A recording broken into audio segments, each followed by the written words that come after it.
This is the new Tesla Model Y. There have been some significant changes to the exterior design. There have been some big changes to the inside too, though you have to know what to look for. One key change though will be very welcome. You have to wait to see what it is. There are some other changes too which help the Model Y feel a little bit more expensive than before. One is in here. Then there are the changes underneath the skin which are designed to make the car better to drive. And I'm going to tell you some big news about the battery and the motors, which might surprise you. And we might find a few things that are a little bit embarrassing for Tesla, such as what's on the screen right now.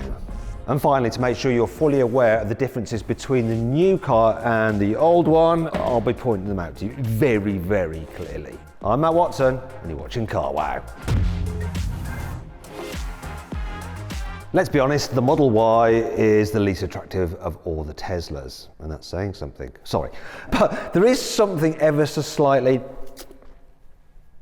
fish-like about the Model Y, even more so than the Model 3, but they fixed it. Now, normally when a manufacturer facelifts a car, they just put a new design bumper on and maybe some new headlights. They don't touch the metal bits. But Tesla has here at the front. So there's a new bonnet and there's new wings. And you need the new wings really because the headlights are a completely different shape. Look at them, they're like this thin strip. You see what they've actually done is move the main headlight unit down here like so many other manufacturers do. I think the whole trend was started with Citroën. These are just your daytime running lights. And as you can see, they blend into this strip right across the front of the car. You can clearly see how this car is inspired by the Cybertruck, even like this sharpy edge here. Other changes are in the plastic bits here. You've got bigger air breathers than before. The whole lower bumper has been redesigned. And you know what, as facelifts go, this is by far and away one of the most effective ones I have ever seen on any car. It actually looks all right.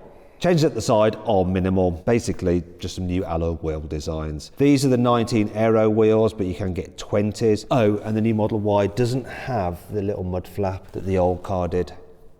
There are some new door mirrors though with this little crease in them there. Kind of look cool, but they do serve a purpose. More on that in a second. The biggest change is here at the back. So this is the old Model Y. And do you know what? It's as though they didn't even bother to design this car. They just got a Model 3 and then just stretched the image on their phone and goes, that'll do. This is way better, isn't it? It actually looks quite good for like a mid-level family SUV. Some key differences, you probably notice the rear lights, which look very, very cool. And they actually project the mood lighting here over the Tesla badge. Look, if I put my hand there, you'll see.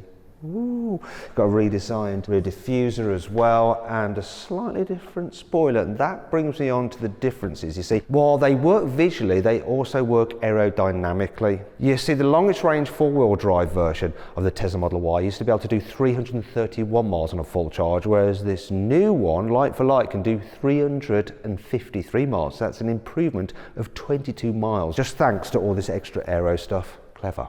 Now, Tesla hasn't really said that they've improved the quality on the new Model Y, but I think they have. Here's why. So, listen to me open and close the door on the old one.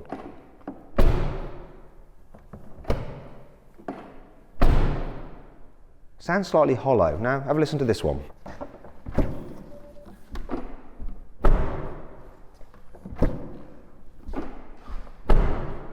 That sounds more expensive. Also, here in the back, while the door pockets are lined with felt, the actual inside isn't, so things can still rattle around in there. Plus, look at the pockets on the seat backs, and look, just a little flap of fabric-y stuff. Here in the new car, the lining in the door pocket not only feels like slightly plusher, but you do have it throughout the entire door bin. Also, the door bin's way bigger. Look, it goes all the way back there. Plus, proper airplane style folders on the seat backs, way more premium.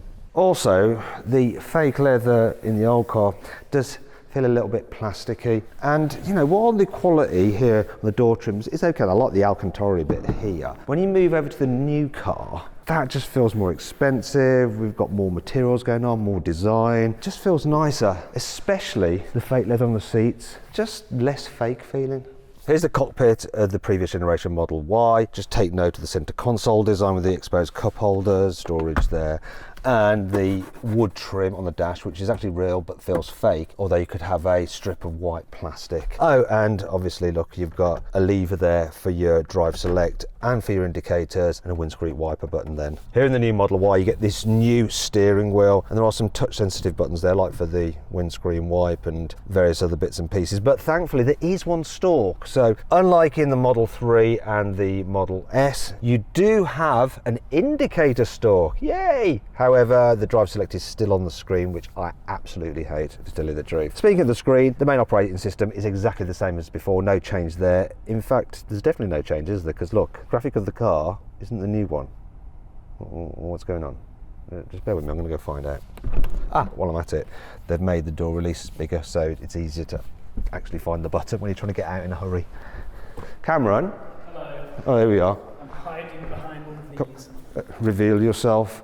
So what's going on in here? Because I've noticed that we've got the old Model Y. Oh, screen. Yeah, what's going on? Pre-production. It's going to be a software update to get rid of that. Okay, but obviously when you do the update, it will go over the air, but it'll only go to the new Model Ys and not to the old one. So you won't end up with that, the new one, on the screen of the old Model Y, will you? Thinking, or maybe that'll be a tactic to get people to like upgrade. They'll be like, oh no, I'm looking at the new car, it looks way better. I think I need to get the new one. Because you're too early.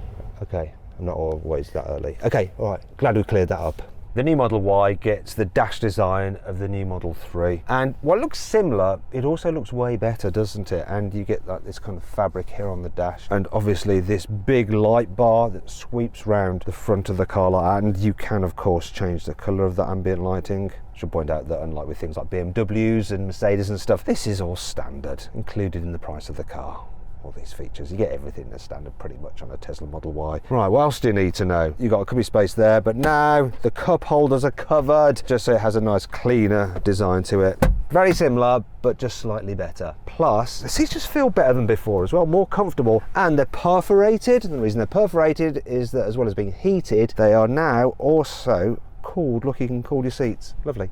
There is something that I think is better about the old Model Y compared to the new one, and it is the price. So for this dual motor long range version, it's £52,000. This new one here, they haven't actually explained the full pricing system, but this is a launch edition which gets an extra badge and some slightly different trim on the dash. But other than that, it's the same spec as that car. This is £61,000, so that's an increase of £9,000. If you take away the launch edition, maybe what's that, £2,000 max? It's got more expensive. Now, if you want to see how much you can get a Tesla Model Y for on lease, you can do it now through carwow leasing. So to do that, just click on the pop-out banner up there, or follow the link in the description of this video or the pinned comment, or you can scan the QR code.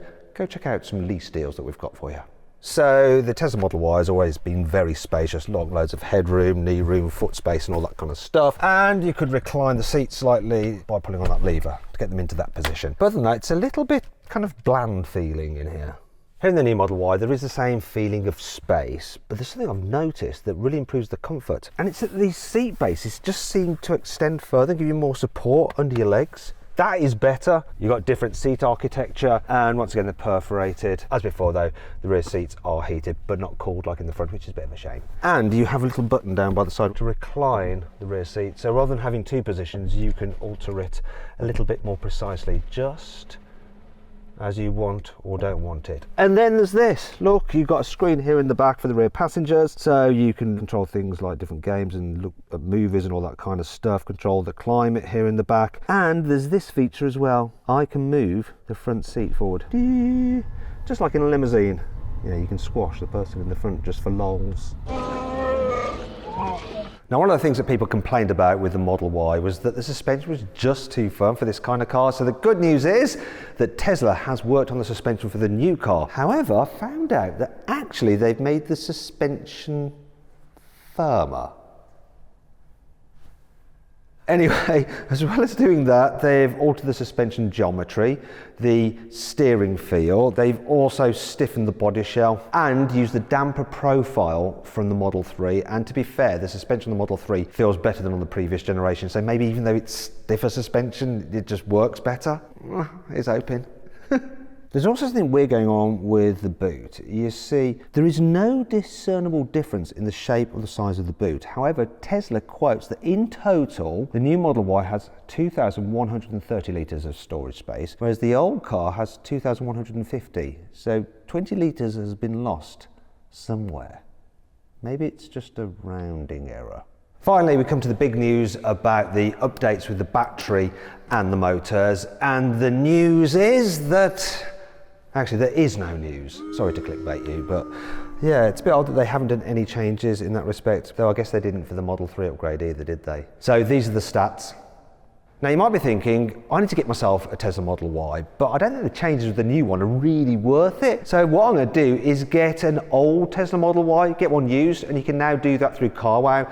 Click on the pop-out banner up there, follow the link in the description, or follow the QR code on screen now. You can see a listing of Tesla Model Ys currently on sale on CarWow. On the flip side though, you might be thinking, do you know what? Finally, I can get myself a Tesla Model Y because now it doesn't look ugly. This is much better. Well done.